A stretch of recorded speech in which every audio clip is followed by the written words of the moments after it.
సర్కిల్లో ఇంకో important problem అయితే చూస్తాం. ఫైండ్ ది ఈక్వేషన్ అని చెప్పాడు. Of a circle passing through the points. 3 points అయితే ఇచ్చేసాడు. ఈ 3 పాయింట్స్ నుంచి మనం ఈక్వేషన్ అనేది ఫైండ్ అవుట్ చేయాలి. So let a is equal to 0, 0, b is equal to 6, 0 and c is equal to 0, 8, b 3 points అని అనుకోండి. ఓకేనా?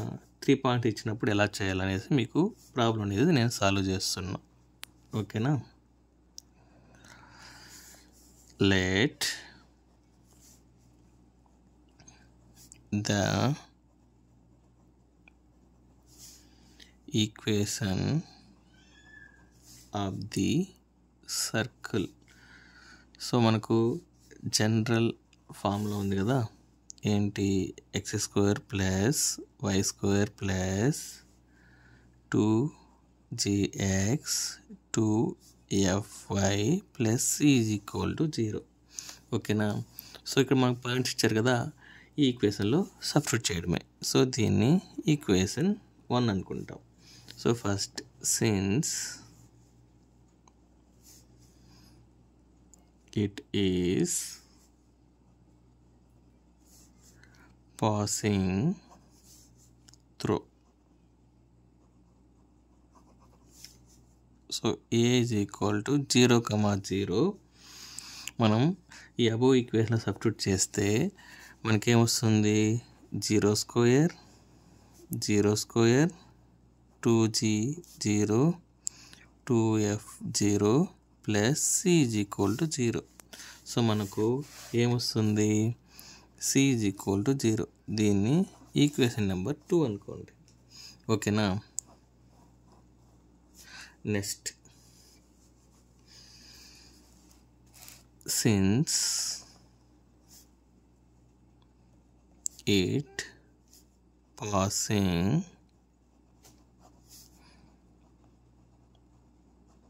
Through B point ఏమిచ్చాడు?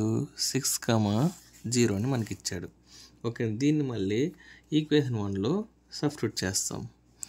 అప్పుడు ఏమొస్తుంది? 6² plus 0² plus 2g6 plus 2f0 plus c is equal to 0. So మనకి ఇదేమొస్తుంది? 36 plus 12g is equal to 0. ఈ c ఏమవుతుంది అడుగుతున్నా? c వాల్యూలో నేను 0 అనేది సబ్స్టిట్యూట్ చేసిన. Since c is equal to 0. ఓకేనా? అప్పుడు మనకి ఇది వస్తుంది. సో దీని నుంచి మనం g వాల్యూ ఫైండ్ అవుట్ చేయొచ్చా? అప్పుడు ఏమొస్తుంది? 12g ఈజ్ ఈక్వల్ టు, ఇది అటు సైడ్ పంపించేయండి, -36 వస్తుంది. So therefore g is equal to ఏమొస్తుంది? -36/12. అంటే మనకి ఏమొస్తుంది? -3. అంటే g వాల్యూ మనకు వచ్చి -3 అయితే వస్తుంది. ఓకేనా? సో ఇది మనకు ఈక్వేషన్ 3 అనుకోండి. నెక్స్ట్ ఇంకా f వాల్యూ ఫైండ్ అవుట్ చేయాలి.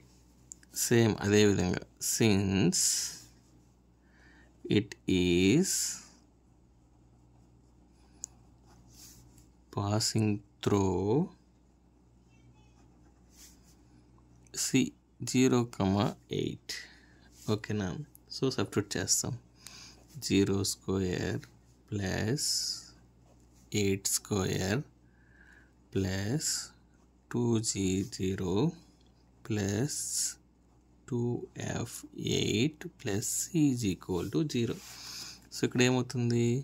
64 ప్లస్ 16f, c ప్లేస్లో మనం 0 సబ్స్టిట్యూట్ చేస్తాం. So since c is equal to 0. So దీని నుంచి మనం 6f is equal to -64. Therefore f is equal to మనకి ఏం ఆన్సర్ వచ్చిందంటే -4 వస్తుంది. ఓకేనా? ఇప్పుడు g వాల్యూ ఫైండ్ అవుట్ చేసాం, f వాల్యూ ఫైండ్ అవుట్ చేసాం, c వాల్యూ ఫైండ్ అవుట్ చేసినాం. సో మనం జనరల్ ఈక్వేషన్లో సబ్స్టిట్యూట్ చేస్తాం. So equation of the required circle is, so ఏమొస్తుంది, X square plus Y square plus 2g కదా, 2gx plus 2fy plus c is equal to 0. దీంతో నేను అన్ని వాల్యూస్ సబ్స్టిట్యూట్ చేస్తే మనకు వచ్చే final answer X square plus Y square minus 6x minus 8y is equal to 0. ఓకేనా? So ఇదే మనకు కావాల్సిన రిక్వైర్డ్ ఈక్వేషన్ అనమాట. చూడండి, ఇక్కడ g ప్లేస్లో మనం -3 సబ్స్టిట్యూట్ చేస్తాం. -3 సబ్స్టిట్యూట్ చేసి అవుతుంది 2 × -3 -6 వస్తుంది. f ప్లేస్లో -4 సబ్స్టిట్యూట్ చేస్తాం. 2 × -4 ఏమవుతుంది, -8. c ప్లేస్లో 0 సబ్స్టిట్యూట్ చేస్తాం. అప్పుడు ఇలా వస్తుంది అనమాట. అడిగి సమ్ అనేది కంప్లీట్ అవుతుంది. Thank you.